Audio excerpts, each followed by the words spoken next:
Hello hi good evening, welcome back to my YouTube channel. ಇವತ್ತಿನ ವಿಡಿಯೋದಲ್ಲಿ ತುಂಬಾ simple ಆಗಿ ಸಿಹಿ ಗೆಣಸನ್ನು ಯೂಸ್ ಮಾಡಿಕೊಂಡು ಒಂದು ಮಸಾಲಾ ಚಾಟ್ ಥರ ಮಾಡಿಕೊಂಡು ಹೇಗೆ ತಿನ್ಬೋದು ಅಂತ ನಿಮಗೆ ತೋರಿಸ್ತಾ ಇದ್ದೀನಿ.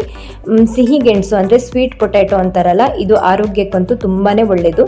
ಇದರಲ್ಲಿ ವಿಟಮಿನ್ ಮತ್ತು ಮಿನರಲ್ಸು, ಪ್ರೋಟೀನ್ಸು ಎಲ್ಲ ತುಂಬಾ ಜಾಸ್ತಿ ಇದೆ.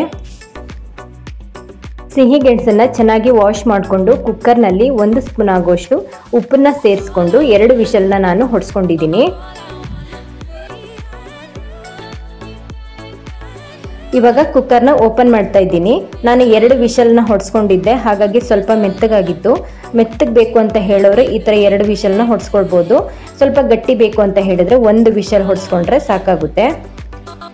ಇವಾಗ ಸಿಪ್ಪೆನೆಲ್ಲ ಚೆನ್ನಾಗಿ ಬಿಡಿಸ್ಕೊಳ್ಬೇಕಾಗತ್ತೆ. ಇದನ್ನು ಹೀಗೆ ಕೂಡ ಬೇಯಿಸ್ಕೊಂಡು ತಿನ್ಬೋದು. ನಾನು ಸ್ವಲ್ಪ ಡಿಫ್ರೆಂಟ್ ಆಗಿರಲಿ ಅಂತ ಹಾಗೆ ತಿನ್ನೋಕ್ಕೆ ಬೋರ್ ಆಗುತ್ತೆ ಅನ್ನೋರು ಸ್ವಲ್ಪ ಮಸಾಲೆನ ಆ್ಯಡ್ ಮಾಡಿಕೊಂಡು ತಿನ್ಬೋದು. ಸಿಪ್ಪೆನ ಬಿಡಿಸ್ಕೊಂಡು ಎಲ್ಲವನ್ನು ಒಂದು ಪ್ಲೇಟ್ಗೆ ನಾನು ಎತ್ತಿಟ್ಕೊಳ್ತಾ ಇದ್ದೀನಿ. ಈ ಥರ ಚಾಕುವಿನಿಂದ 2 ಭಾಗ ಆಗೋ ಥರ ಕಟ್ ಮಾಡ್ಕೊಳ್ತಾ ಇದ್ದೀನಿ. ಸಿಹಿ ಗೆಣಸನ್ನು ಅವಾಗವಾಗ ಯೂಸ್ ಮಾಡೋದ್ರಿಂದ ದೇಹಕ್ಕೆ ಬೇಕಾಗಿರುವಂತಹ ಪೋಷಕಾಂಶಗಳೆಲ್ಲ ಸಿಗುತ್ತೆ. ಶುಗರ್ ಇರೋರು ಕೂಡ ಇದನ್ನು ಯೂಸ್ ಮಾಡ್ಬೋದು. ಶುಗರ್ ಕೂಡ ಇದರಿಂದ ಕಂಟ್ರೋಲ್ನಲ್ಲಿ ಇಟ್ಕೊಳ್ಬೋದು. ಹಾಗೆ ಕಣ್ಣಿನ ದೃಷ್ಟಿಗೂ ಕೂಡ ಇದು ತುಂಬಾ ಒಳ್ಳೆಯದು. ಈ ಥರ ಬೇಯಿಸ್ಕೊಂಡು ಕೂಡ ನೀವು ತಿನ್ಬೋದು, ಇಲ್ಲ ಅಂದರೆ ಹಸಿಯಾಗಿ ಕೂಡ ಅದನ್ನು ತಿನ್ಬೋದು.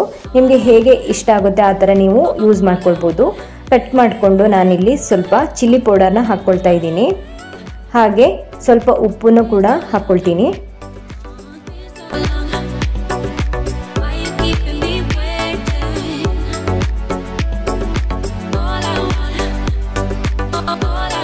ಹಾಗೆ ನಾನು ಪೆಪ್ಪರ್ ಪೌಡರ್ ಕೂಡ ಸ್ವಲ್ಪ ಹಾಕ್ಕೊಳ್ತಾ ಇದ್ದೀನಿ.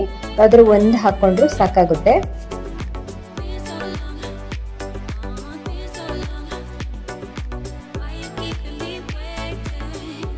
ಈರುಳ್ಳಿನ ಕಟ್ ಮಾಡಿಕೊಂಡು ಹಾಕ್ಕೊಳ್ತಾ ಇದ್ದೀನಿ. ಈರುಳ್ಳಿನ ಆದಷ್ಟು ಚಿಕ್ಕದಾಗಿ ಕಟ್ ಮಾಡಿಕೊಂಡು ಹಾಕ್ಕೊಳ್ಬೇಕು.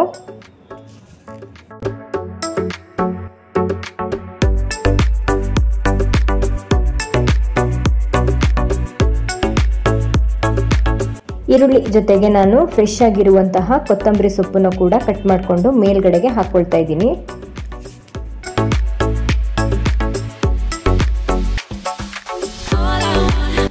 ಇವಾಗ ಉಪ್ಪು ಮತ್ತು ಲಿಂಬೆಹಣ್ಣನ್ನು ಸ್ವಲ್ಪ ಮೇಲ್ಗಡೆ ಹಾಕ್ಕೊಳ್ಳೋದು. ಇಷ್ಟೇ, ಇದು ತುಂಬಾ ಸಿಂಪಲ್ಲು. ಸಿಹಿ ಗೆಣಸನ್ನು ಬೇಯಿಸ್ಕೊಂಡು ಹಾಗೆ ತಿನ್ನೋದಕ್ಕಿಂತ ಈ ಥರ ಸ್ವಲ್ಪ ಮಸಾಲ ಹಾಕ್ಕೊಂಡು ತಿಂದರೆ ಚೆನ್ನಾಗಿರುತ್ತೆ. ಬಿಸಿ ಬಿಸಿ ಇರೋತ್ತಿಗೆ ಈ ಥರ ಎಲ್ಲವನ್ನ ಹಾಕ್ಕೊಂಡು ತಿನ್ನಬೇಕು. ತುಂಬಾ ಟೇಸ್ಟಿಯಾಗಿ ಆಗಿತ್ತು. ಈ ಸಿಹಿ ಗೆಣಸು ಸ್ವಲ್ಪ ಸ್ವೀಟ್ ಆಗಿರೋದ್ರಿಂದ ಚಿಲ್ಲಿ ಪೌಡರ್ನ ಹಾಕ್ಕೊಂಡು ಸ್ವಲ್ಪ ಆನಿಯನ್ ಕೂಡ ಹಾಕ್ಕೊಂಡು ತಿನ್ನೋದ್ರಿಂದ ಒಂಥರ ಡಿಫ್ರೆಂಟ್ ಆಗಿರುವಂತಹ ಟೇಸ್ಟ್ ಬಂದಿತ್ತು. ನೀವು ಕೂಡ ಒಂದ್ಸಲ ಇದೇ ಥರ ಟ್ರೈ ಮಾಡಿ ನೋಡಿ. ಹಾಗೆ ತಿನ್ನೋದಕ್ಕಿಂತ ಈ ಥರ ಹಾಕ್ಕೊಂಡು ತಿನ್ನೋದ್ರಿಂದ ಒಂಥರ ಚೆನ್ನಾಗಿ ಇರುತ್ತೆ. ವೀಕ್ಲಿ 1 ಸಲ ಆದರೂ ಈ ಸ್ವೀಟ್ ಪೊಟ್ಯಾಟೋನ ಪ್ರತಿಯೊಬ್ಬರು ಕೂಡ ಯೂಸ್ ಮಾಡ್ಕೊಳ್ಳಿ. ದೇಹಕ್ಕೆ ಬೇಕಾಗಿರುವಂತಹ ಎಲ್ಲ ಪೋಷಕಾಂಶಗಳು ಇದರಲ್ಲಿ ಸಿಗುತ್ತೆ. ಆರೋಗ್ಯ ಕೂಡ ಚೆನ್ನಾಗಿರುತ್ತೆ. ಈ ಪುಟಾಣಿ ವಿಡಿಯೋ ನಿಮಗೆಲ್ಲ ಇಷ್ಟ ಆಯಿತು ಅಂದರೆ ಪ್ಲೀಸ್ ಲೈಕ್ ಮಾಡಿ, ಹಾಗೆ ಎಲ್ಲರಿಗೂ ಶೇರ್ ಮಾಡಿ, ಚಾನಲ್ನ ಸಬ್ಸ್ಕ್ರೈಬ್ ಮಾಡ್ಕೊಳ್ಳಿ ಅಂತ ಹೇಳ್ತಾ ಎಲ್ಲರಿಗೂ ಧನ್ಯವಾದಗಳು.